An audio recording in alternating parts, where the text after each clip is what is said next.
Llega Euroasia Galáctica Mundial. Noticias de Europa y Asia. Lo último del viejo mundo.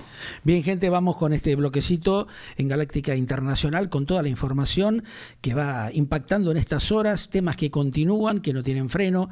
Por ejemplo, el caso del conflicto allí en Medio Oriente, ¿no? En el Golfo Pérsico, Estados Unidos e Irán con una máxima tensión en lo que es el estrecho de Hormuz otra vez, ¿eh? Las barbaridades no paran. ¿Qué está pasando? Se preguntan mucho. Bueno, el conflicto sigue, el estrecho de Hormuz continúa siendo uno de los principales focos de tensión internacional en estas horas. El tráfico marítimo por lo menos permanece muy pero muy reducido y numerosos armadores están evitando claramente la zona ante la gran incertidumbre sobre cuándo se podría llegar a normalizar la navegación. A pesar de lo que dice Estados Unidos, está muy complicado el tránsito allí por las aguas del estrecho de Hormuz. El petrolero, digamos, reaccionó inmediatamente a lo que es el tema del Brent, lo que es el transporte y por supuesto la distribución. El Brent, fíjate vos, llegó a acercarse a los 92,50 dólares por barril, mientras, bueno, lo que se sabe que los mercados siguen pendientes de una posible escalada nuevamente entre Washington y Teherán.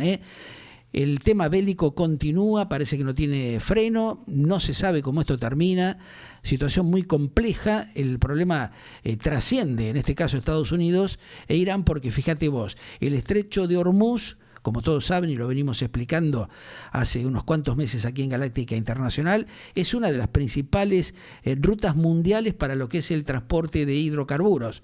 Una interrupción nuevamente prolongada puede afectar, por ejemplo, otra vez el precio de la gasolina y el diésel, el transporte marítimo, lógicamente, que está prácticamente bloqueado en la zona, los costos del combustible aéreo también, la inflación mundial que otra vez vuelve a acelerarse y la cuestión del crecimiento económico internacional.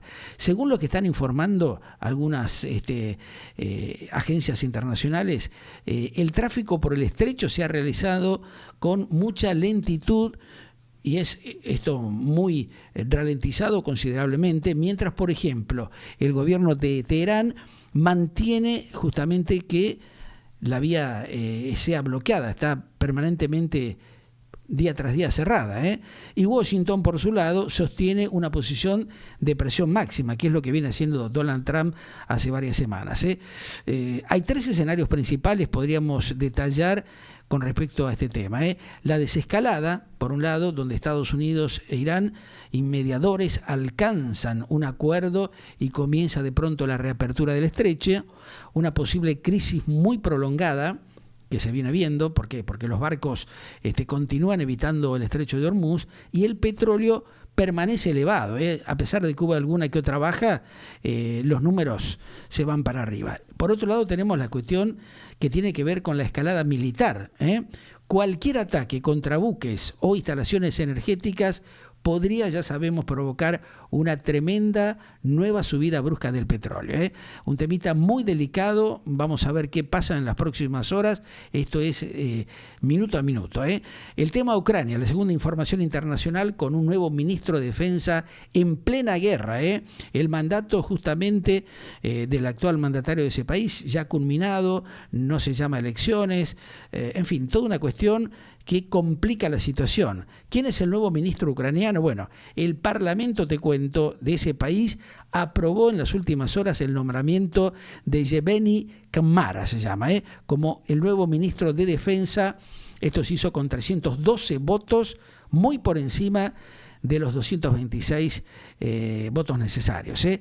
Mara tiene antecedentes en las fuerzas especiales y se sabe que es conocido concretamente por su participación en operaciones ucranianas de largo alcance contra objetivos rusos.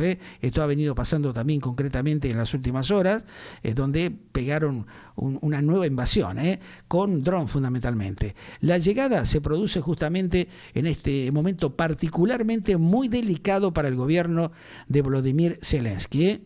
¿Qué va a hacer el hombre? una gran incógnita, como digo habitualmente. Su antecesor, digamos, era Mikhailo Fedorov, come corta, que fue removido del cargo y posteriormente él pidió que Ucrania encuentre un mecanismo para celebrar elecciones incluso durante la guerra, cosa que Zelensky no está llevando a cabo. El asunto es extremadamente sensible. ¿Por qué? Porque la legislación ucraniana actualmente impide de alguna manera celebrar elecciones nacionales bajo la ley marcial, que es lo que está rigiendo. Además, bueno, sabemos que algunas encuestas que citan, entre otros, la agencia Reuters, están indicando que el 57% de los ucranianos considera que las elecciones deberían celebrarse después de terminar la guerra, principalmente, dicen ellos, por razones de seguridad y logística. Un tema realmente complejo. Hay un desafío militar fuerte en esta zona del conflicto, porque fíjate vos, el nuevo ministro tendría que afrontar ataques rusos con misiles y drones, por un lado, la tremenda presión que se da sobre justamente las líneas del frente. La tercera es la necesidad de aumentar lo que es la producción de drones, la obtención de armas y municiones occidentales, que ya empiezan de alguna manera a escasear, y la modernización de las Fuerzas Armadas, que es un tema que se está hablando en este momento en el Parlamento ucraniano. Y también el otro temita preocupante es la coordinación con los aliados europeos y estadounidenses. Al mismo tiempo, ya todos saben que las autoridades anticorrupción están investigando un supuesto esquema de lavado de dinero que está involucrando a varios funcionarios de alto nivel de la oficina presidencial, incluida el propio Zelensky. Un temita realmente muy delicado que vamos a ver cómo sigue en las próximas horas. Lo más importante, concretamente, es el cambio que no es simplemente administrativo allí en Ucrania. Se produce mientras justamente el país, Ucrania, está enfrentando simultáneamente una alta presión militar, tensiones políticas y varios problemas de corrupción, como te acabo de comentar.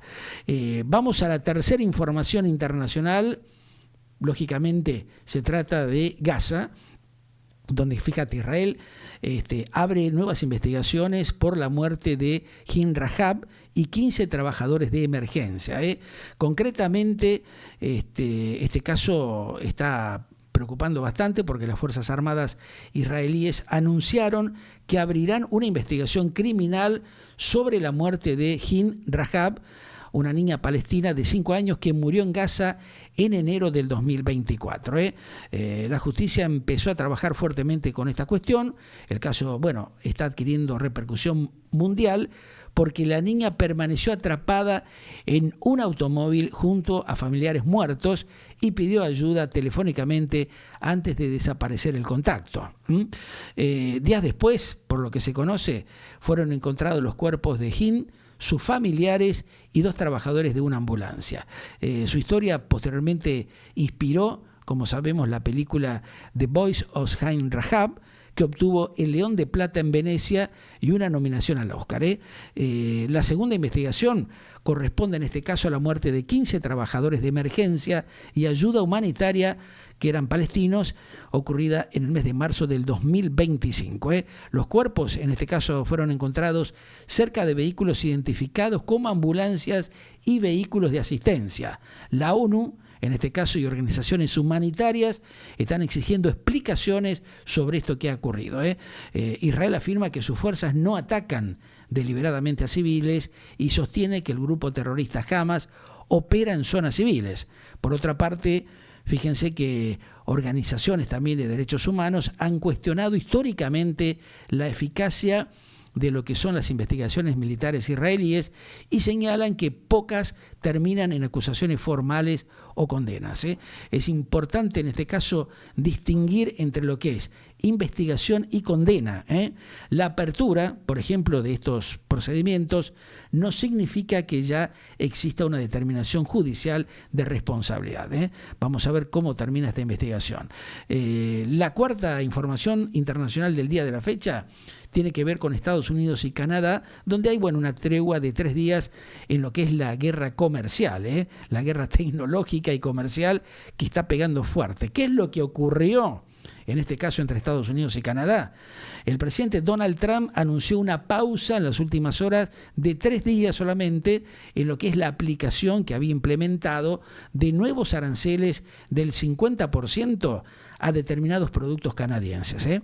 A ver, esta medida debía comenzar a regir a partir del día de hoy, pero Washington y Ottawa continuarán negociando justamente este temita. Los detalles, por ejemplo, del supuesto acuerdo todavía no han sido publicados completamente y la prensa no tiene mayor información al respecto. Todo lo que están viendo o escuchando por allí es todo cameleo, fake news, no es información fidedigna. Por eso aquí en Galáctica tratamos de desmenuzar la información para que sepas realmente lo que pasa. El dólar, en este caso, el dólar canadiense, no el estadounidense, reaccionó por lo menos en estas formas de intercambio de diálogos de manera positiva. Llegó, por ejemplo, a 1.308,30 dólares canadienses por dólar estadounidense. Su nivel más fuerte, por lo menos desde el 2 de junio pasado, equivalente a unos 72,34 centavos de dólar estadounidense. Esto claramente está mostrando, fíjate vos, que los mercados en esa zona están interpretando esto que se da, que es la pausa, como una posibilidad real de evitar una nueva escalada comercial. ¿Por qué está importando tanto? ¿Por qué importa esto? Porque fíjate vos, Estados Unidos y Canadá tienen una de las relaciones comerciales más importantes del mundo. Y si se llega a trabar esto, los sectores que estarían potencialmente, digamos, afectados serían la cuestión del tema automotrices, el tema de la madera, el tema de las bebidas, los productos agrícolas, las manufacturas y fundamentalmente se está preocupando Canadá por la cuestión energética, ¿no? Una guerra arancelaria prolongada, como en este caso, podría elevar los precios para consumidores y empresas de ambos países. Un temita que se está evaluando en ambos países, tanto en Estados Unidos como en Canadá. La quinta información internacional del día, nos vamos a China porque está revolucionando con la creación de robots humanoides. ¿Vieron lo que pasamos la semana pasada? El informe sobre los robots humanoides aquí en Galáctica es impresionante. Ahora te vamos a mostrar, y lo vas a ver en las pantallas de Galáctica Televisión, que China quiere que los robots salgan de las demostraciones. Fíjate lo que están generando en estas horas, ahí lo tenés en Galáctica en Radio y Televisión. Prácticamente en Pekín comenzó en estas horas la famosa World Robot Conference 2026, la feria de robots concretamente, con más de 320 empresas y por lo que estamos viendo en pantalla, más de 2.300 productos robóticos. Algunos están aquí visualizados en la pantalla de Galáctica Televisión. La gran novedad es que justamente las empresas están intentando demostrar que los robots chinos humanoides pueden hacer trabajos económicamente útiles y no solamente, bailar o realizar acrobacias como se está viendo en los últimos tiempos. Están mostrando en estas horas, precisamente en esta feria internacional, que los robots son capaces de clasificar paquetes, empaquetar teléfonos, trabajar también en líneas de producción, mover mercaderías, que eso es uno de los temas que ha interesado muchísimo a varias compañías internacionales, y también realizar determinadas tareas domésticas, que le facilitarían la vida justamente a las familias. La empresa, en este caso China, Unitree, protagonizó una de las grandes noticias, digamos, de tipo financiera económica del día. Las acciones de ellos acaban de subir más de 5 veces en el día de la fecha respecto de lo que es el precio de salida en la bolsa de Shanghái, y terminaron esta jornada justamente en 845 yuanes. De esta manera dan a la compañía una valoración cercana a los 50.000 millones de dólares. Impresionante el impacto económico que está aconteciendo con el tema robótico humanoide. ¿Por qué es estratégico este tema? China, como ustedes saben, y lo venimos informando, está tratando de convertirse en líder mundial de una tecnología que podría transformar el tema de las manufacturas, el tema de la logística, el tema de la asistencia a personas, el tema de servicios, la cuestión de la defensa. Se están utilizando muchos robots en las fuerzas policiales y militares y, como te contaba, en los hogares. Según los datos cifrados de estas horas, las empresas chinas, fíjate esto, ¿no? Escúchalo bien, representaron alrededor del 97% de los envíos mundiales de robots humanoides durante el primer semestre de este año. Pero, bueno, parece que existe un enorme desafío. ¿Cuál es? A ver, te lo contamos. Buena parte, fíjate vos, de los robots, estos famosos que están dando vuelta por allí, todavía se utilizan en investigación, en el tema de la educación o demostraciones, y no en lo que es la producción comercial masiva. Por ahora están allí, bueno, viendo qué es lo que hacen con este temita.